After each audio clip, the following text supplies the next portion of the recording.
নমস্কার, শুভ সন্ধ্যা। আশা করি সকলে ভালো আছেন। আজকে একটা খুব জরুরি বিষয় নিয়ে কথা বলবো। বাচ্চাদের মধ্যে চোখে চশমা হওয়ার প্রবণতা বা মায়োপিয়া, মানে যেখানে আমরা দূরের জিনিস দেখতে পাই না, নিয়ার সাইটেডনেস, সেটা বেড়ে গেছে অনেক। অনেক ধরনের প্লাস পাওয়ার হয়, সিলিন্ড্রিক্যাল পাওয়ার হয়, আবার এই যে মানে কাছে দেখার সমস্যা, দূরে দেখার সমস্যা, কিন্তু আমি দূরে দেখার সমস্যার কথা বলছি, যেটাকে আমরা মায়োপিয়া বলি। সেটা বাচ্চাদের মধ্যে ইদানিংকালে প্রচণ্ড বেড়ে গেছে। এমনকি ভীষণ ছোট ছোট বয়সের বাচ্চারাও দেখা যায় যে চশমা পড়ছে আজকাল। মনে রাখতে হবে এর খানিকটা তো জেনেটিক বটে। যদি বাবা মার একজনের বা দুজনের কারুর মায়োপিয়া থাকে, ছোটোবেলা থেকে চশমা থাকে, দূরের জিনিস দেখতে পান না, এমন হয়, তাহলে তাদের সন্তানের ক্ষেত্রে কিন্তু এটা হওয়ার চান্সেস অনেক বেশি। এটা নাম্বার ওয়ান। দ্বিতীয় কথা হচ্ছে, যেটা খুব হয়েছে ইদানিংকালে, যে স্ক্রিন।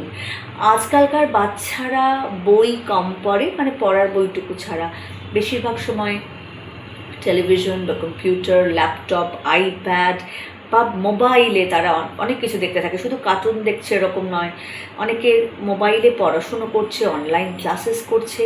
এই ক্ষেত্রে আবার একটা দেখুন, স্ক্রিন আমরা সম্পূর্ণভাবে এড়াতে হয়তো পারবো না, কিন্তু আমরা রেগুলেট করতে পারি, অনেকাংশে কমিয়ে দিতে পারি। এবং ছোট স্ক্রিনের থেকে বড় স্ক্রিন বেটার।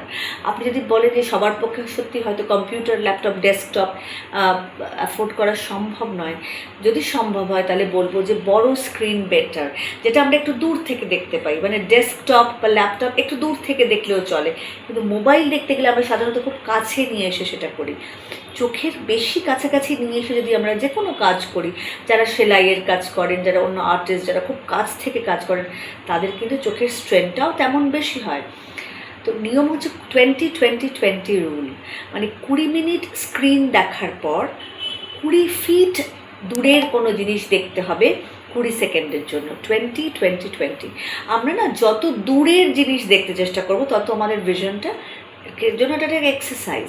আমাদের এখনকার আরবান লাইফে কি হয়েছে, নাগরিক জীবনে আমরা একটা চৌহদ্দির মধ্যে বন্দি, আমাদের ছোট ফ্ল্যাটে আমরা থাকি, আমাদের আশেপাশে বাড়ি বা ফ্ল্যাট, আমরা দূরের দিগন্ত, খোলা মাঠ, গ্রিনারি কমই দেখতে পাই। আমাদের চেষ্টা করতে হবে অ্যাক্টিভলি বারবার এই দূরের জিনিস দেখার, গ্রিনারি দেখার যতটা সম্ভব। আর বড় স্ক্রিন দেখার, স্ক্রিন টাইম অবশ্যই কমিয়ে নেওয়ার যেরকম রেকমেন্ডেশন বাচ্চাদের পক্ষে, যেমন 2 বছরের নিচে বাচ্চারা স্ক্রিন দেখবেই না, মোবাইল দেখি তাদের খাওয়াবেন না, এগুলো তো দেখতে। বা এবারে কী করে ধরবেন, যদি কোনো দেখেন বাচ্চা বারবার চোখ এরম ডলছে, রগড়াচ্ছে বা ব্লিঙ্ক করছে, পিট করছে, বা টিচারদের মনে হতে পারে যে ব্ল্যাকবোর্ড থেকে ভুল কপি করছে, বা আপনারা যদি মনে করেন যে ইন্টারেস্ট পাচ্ছে না, অঙ্ক ভুল করছে, হাতের লেখা খারাপ হয়ে যাচ্ছে, এরকম কোনো বিষয়, তাহলে কিন্তু একবার দয়া করে চোখের পাওয়ারটা চেক করিয়ে নেবেন। এমনিই আমরা বলি 5 ইয়ার্সের আগে একবার দেখিয়ে নেওয়া উচিত। যদি মা বাবার থাকে স্পেক্স, চশমা, তাহলে তা আরও অবশ্যই দেখিয়ে নেবেন। প্রতি বছর একটা করে স্ক্রিনিং করবেন। কিন্তু যাই হোক, আমি বলবো যে আর প্রচুর গ্রিনস খাওয়া। আমরা কি খাই, প্লেটে আমাদের কি থাকে, সেগুলো তো দেখতেই হবে। অ্যাডিকুয়েট ভিটামিন এ যেন থাকে, এরকম ধরনের শাকসবজি আমাদের খেতে হবে, ভালো করে জল খেতে হবে, স্ক্রিন টাইম অ্যাভয়েড করতে হবে, খুব কাছ থেকে পড়বো না, ঘরের আলোটা যেন অ্যাডিকুয়েট থাকে, এগুলো কাইন্ডলি লক্ষ্য রাখবেন। আর অবশ্যই চেক আপ করিয়ে নেবেন। ভালো লাগলে কমেন্ট করবেন। আর কোন বিষয়ে জানতে চান নিশ্চয়ই জানাবেন। ধন্যবাদ।